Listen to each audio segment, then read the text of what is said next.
Ashfall's silent throne was only understood after the survivors stopped being survivors. The first useful detail in Ashfall's silent throne, when the king is ash and the heir is lost, is not the crown on the throne, it is the burn decree under the crown, pressed flat by royal gold and wet ash. The chronicler touches the page and sees victory arriving too late. The throne room does not look conquered. Rain falls through the roof and turns the ash to paste. The chronicler kneels by the dais and slides the burned decree out from under the crown. A kitchen boy holds the lamp close enough to see the seal soften. The oath-court smells of lamp oil and iron. The crown princess presses her thumb below the rival heir's name, and the old judge tries to sand the wet ink. He stops when the blood in it darkens. Nobody at the table looks at the door. The date on the decree is 3 hours before the siege bell. The royal household crossed the river, while the city still believed the gates would hold. The chronicler reads the line once without sound. The boy hears his own stomach answer before any judge does. Outside, loyal banners still hang from the balcony. Inside, the page removes their protection with one line. A house that sent sons to the wall becomes a rebel house before sunset. The soldiers do not know it yet. Their mothers still think the law is on their side. The order keeps grain for continuity of blood. On the floor below it, ration bowls are stacked like skullcaps. The boy reaches for one, then pulls his hand back because the crown touches the paper. Law still scares him, even here. The princess does not plead. She keeps her burned wrist flat on the table, while the judge warms the seal. When the wax drops, her hand does not move. That is what frightens the judge, not guilt but practice. From there, the chronicler could hide the page and let the heir have a clean victory. Instead, he carries it toward the broken windows. Wet ash clings to the gold like black flour. The first accusation in the room is lifted before it is spoken. The claimant is not in the room. His empty chair is enough. The oath gives him authority to protect the bloodline, and the word protect lands like a blade wrapped in silk. Every person present understands the trick, but the seal lands first. A guard corpse lies with one hand under the throne step. The fingers are curled around a splinter from the grain door, not a sword-high LT. That small piece of wood does more damage than a battle map. It says the first fight was over food. One clerk tries to leave a gap in the copy. The princess notices. She takes the pen from him and fills the space herself, slow enough for the witnesses to watch. After that, the clerk writes smaller. The kitchen boy asks whether the crown is cursed. The chronicler almost says no. Then the wax on the decree dents under his thumb, soft as if the seal has just been pressed. The room has cooled, but the order has not. By dawn, the court has made betrayal portable. It can be carried to a gate, a granary, a treasury, and still call itself law. The judge shuts the book with both hands. A smear of blood crosses the royal crescent. The next room does not widen the legend. It narrows the blame until one hand, one order, and one cost can be seen together. At the river granary, the lie becomes wheels and weather. The guard captain turns the locked grain measure upside down in front of the ration line. Nothing falls out. Behind him, royal wagons leave through the back gate with canvas tied over the sacks. The counting room is warmer than the street. The treasury clerk weighs 3 clipped coins beside a list of unpaid soldiers. A wounded messenger leans on the table and bleeds onto the payroll he came to collect. The clerk moves the silver anyway. A lower ward mother sets her bowl on the stones. Barley dust blows past it and sticks to her sleeves. She watches the captain read the princess's order twice. On the second reading, he lowers his spear and stops looking at the crowd. The private coffer is marked for the claimant in a hand nobody bothers to disguise. That is the arrogance of a dying court. It does not hide theft. It files theft before the victim reaches the counter. The messenger watches the lock turn. The city is not starving because the grain is gone. It is starving because the grain has been assigned a better class of body. The royal wagons cross the wet yard one at a time. Each wheel leaves a pale stripe where flour spills through the CMS. Outside, the wall guard is sent back with empty purses and split boots. One man stares at the closed treasury door. Another sits on the curb and pulls a nail out of his soul. Neither of them knows their pay has already crossed the river. A boy runs beside the last wagon until a soldier hits him with the spear shaft. The bowl in his hand cracks, but he keeps both halves. The captain sees that and turns away. Obedience is easier when it can look busy. The clerk's mistake is mercy. He leaves the scale pan unwashed. Blood gathers in the grooves around the coin dust, dark and exact. When the chronicler finds it later, the stain has dried into the shape of a small crown. The granary doors close before the bells begin. That order matters more than any confession later. It shows the crown choosing what must live first, bloodline before district, seal before mouth, escape before bread. Money changes sides before the army does. That is why the wall falls quietly at first and orders can shout. But hunger negotiates faster. A soldier who has not been paid will still fight. His captain cannot keep him standing forever. When the chronicler reaches the yard days later, the ration bowls are still there. Rainwater has filled them. A rat drinks from the largest one and leaves little feet in the flour decent. The crown did not need monsters, it had schedules. The treasury door has 3 locks. The clerk uses only one. He is not afraid of thieves anymore. The thieves have keys, titles, and a receipt. The western gate opens without a trumpet. The gate lieutenant fits both halves of the split key into the winch box, while the young archer keeps his bow drawn. Chain grease smokes on the lieutenant's hands. The city bells are still silent. The bridge chapel keeps the children behind the altar screen. The absent prince crosses out 3 names on the hostage list and writes their fathers' names instead. The priest says nothing. Candle wax runs over the scratched letters. The archer sees the princess's seal before he sees the enemy. By contrast, that is the wound he never recovers from. He lowers the bow because the order is real. The portcullis rises, and the royal banner hangs above the breach like a witness refusing to blink. It looks like mercy for almost one breath. Then the message leaves the chapel. 3 fathers open 3 roads before nightfall, because their children are still alive. The claimant has learned that kindness can be sharpened. The first soldiers through the gate do not run. They walk because someone has promised them the street will be open. Their boots splash through gutter water and spilled barley. One of them touches the banner pole for luck. The priest turns the altar cloth over to hide the ink that bled through. It does not help. The names appear backward, faint and red, where the cup should stand. He serves no wine that evening. A woman on the wall throws a roof tile at the lieutenant. It misses and breaks against the winch. He flinches harder at the sound than at the accusation. Then he keeps turning the wheel. A child asks whether she can go home. Nobody answers quickly enough. That pause is the entire kingdom in miniature. People waiting for a clean word from mouths already purchased. The breach is legal before it is military. Under pressure, that is the part the surviving houses cannot forgive. An enemy can be hated cleanly.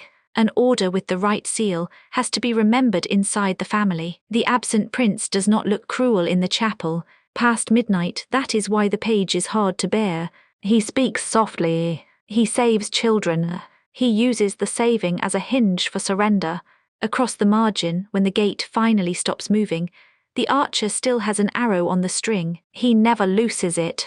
Nearer the source, the chronicler writes that detail down because shame sometimes looks like discipline from far away. By morning, roads open without siege engines.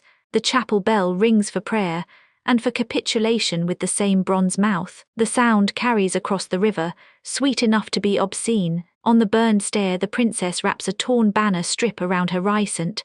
The cloth sticks to the wound. A surviving handmaid holds the last message in both hands and waits for permission to breathe. The returning heir reaches the empty throne room after the fires have thinned. He carries the crown with both hands and places it on the seat instead of on his head. Behind that, the chronicler stands close enough to hear ash fall from the rafters. The princess tells her to carry 1 page and burn the recent.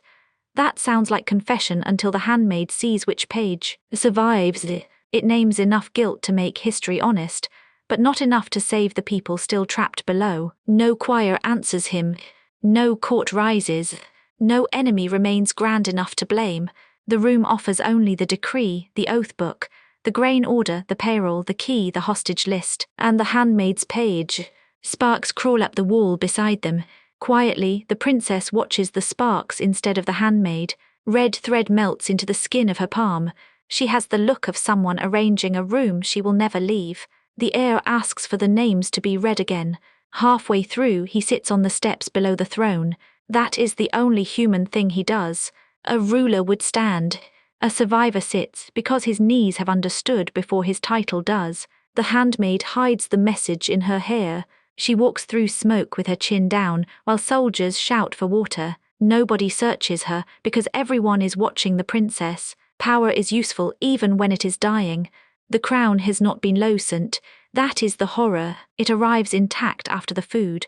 Pay, gates, roads, children, witnesses, and mercy have all been spent to preserve it. The symbol survived because the state was used as kindling. This is where the story becomes ugly. The princess tells the truth only after truth has lost its power to rescue anyone. Her honesty is not redemption. It is another locked door with better handwriting. The chronicler writes the last line slowly. Victory is real. The heir can punish bodies, reverse decrees, and hang banners over the breach. None of it puts bread back in the bowls or blood back in the boys at the wall. At the foot of the stair, the handmaid passes a child carrying an empty bowl. She almost gives him the page. Then a beam falls behind them, and fear does what loyalty could not. She keeps walking. The heir leaves the crown where it is. For the first time, the throne looks less like a prize than a debt collector. The room does not ask whether he can rule. It asks what rule means after this much obedience. The crown reaches the throne at last. No choir answers it. The heir leaves it on the seat and asks for the names to be read again. The chronicler reads until the room understands the final cruelty. The victory is real, and that is why it cannot comfort anyone. Castle defenders make a last stand, sacrificing themselves for the kingdom's future. Then the ash ledger closed, and the empty throne recorded one more heir as paid. The princess presses her thumb below the claimant's name, and the judge tries to sand the wet ink. The lieutenant fits both halves of the split key into the winch box, while the archer keeps his bow drawn. On the burned stair, the burned princess wraps a torn banner strip around her ricent. A handmaid holds the last message in both hands and waits for permission to breathe. The heir reaches the empty throne room after the fires have thinned. The chronicler stands close enough to hear ash fall from the rafters. The private coffer is marked for the pretender in a hand nobody bothers to disguise. That is the wound he never recovers from. The rival claimant has learned that kindness can be sharpened. The last room does not say the heir failed to win. It says the heir reached the throne after the kingdom had already spent itself buying that victory. The crown costs more than victory. It costs the realm that made victory worth naming. At dawn, the bread queue reaches the palace bridge. Nobody in the queue chants for justice.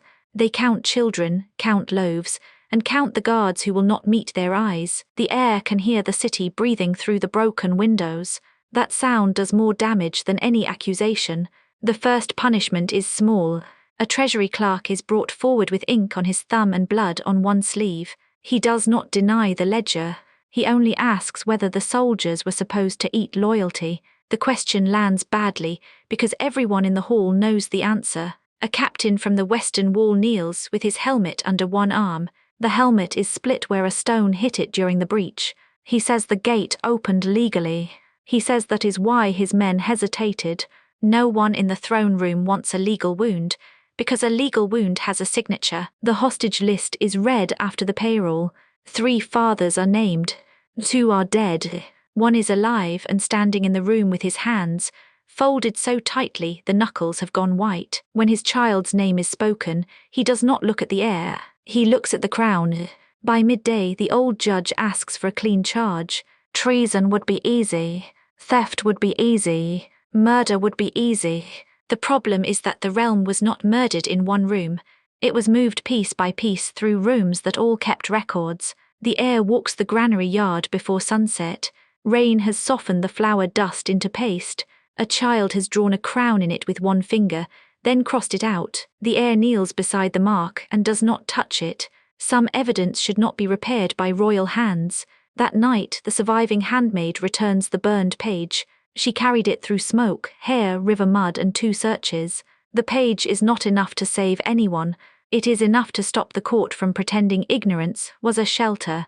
Her hands shake only after she lets it go. When the bells ring, nobody knows whether they mark mourning or succession. The sound moves over empty stalls, unpaid barracks, and houses with doors left open for people who will not return. The heir listens until the bells stop. Then he orders the crown left on the throne, where Det can find it. The regent's chair is carried out lasant. It leaves 4 clean squares on the floor where Ash cannot settle. A servant points at the marks, then lowers his hand as if pointing has become dangerous. The heir sees it anyway. Even the furniture kept better account than the court. Before midnight, the wall captain brings in the split key. One half is black with grease, the other bright where nervous fingers rubbed it clean. He lays both pieces on the table and steps back. The key does not accuse anyone. It only proves how many loyal hands were needed. The old judge asks whether mercy should be recorded. The heir looks toward the chapel doors and says mercy is already in the hostage licent. It kept children alive so fathers would open roads. Nobody writes that sentence down quickly. Some truths resist becoming neat enough for ink. In the morning, the city begins using the palace steps as a notice board. Missing names go up first, then debts, then accusations written by people who no longer care whether the handwriting can be traced. The crown remains inside, untouched, while the kingdom finally speaks around it. The kitchen boy returns the lamp to the throne room, because no one told him where else light belongs now. He sets it beside the crown and backs away. The flame is small, ordinary, and badly trimmed. It makes the jewels look less like glory than glass. By dawn, the crown cannot